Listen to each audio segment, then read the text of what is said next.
I'm meteorologist Gavin Sandel. It's been 10 days since the flash floods in central Texas, and the sheer devastation from this event has really been stunning.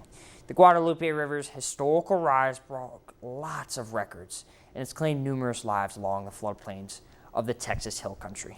To fully understand, though, the flood's toll on the area, let's first break down how this region, a pretty unassuming region in central Texas, behaves compared to the valley. Now, this is the Texas Hill Country, and it borders Mexico, and it's in south central Texas. It encompasses the cities of San Antonio and Austin, two pretty major cities in the state, but there are three big differences that I want to note. The first one, the arid climate that they have compared to our usually 40, 45 inches of rain that we see a year. They only get about 20 to 30, so that can lead to pretty arid, dry soil and lead to a lot more runoff that occurs, when the ground doesn't absorb that rain that's coming down.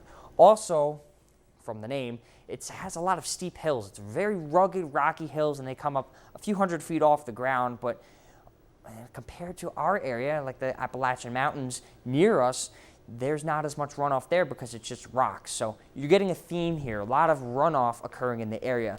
But where do all these runoffs go? To the floodplains that all the settlement is located in. And these floodplains are in very low valleys, and they abut the rivers.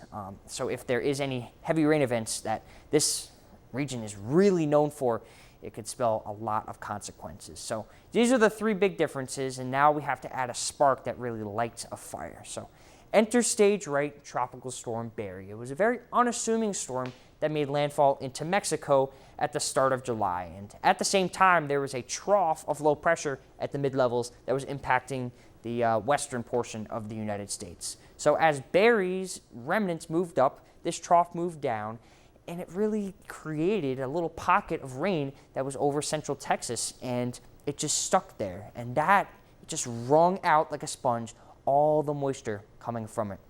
This is the Weather Prediction Center's excessive rainfall potential map from the morning of July 4th, and you could see the bullseye in central Texas right at the hill country, which shows that there was a moderate risk of very heavy flooding. National Weather Service offices really knew what was going on beforehand because this was such a flood-prone region. This is the 12-hour rainfall map from 1 a.m. to 1 p.m. local time on July 4th, and this white area it shows over 10 inches of rain that fell in the area. And remember, you don't have a lot of runoff because there was a very historic drought going on in the area.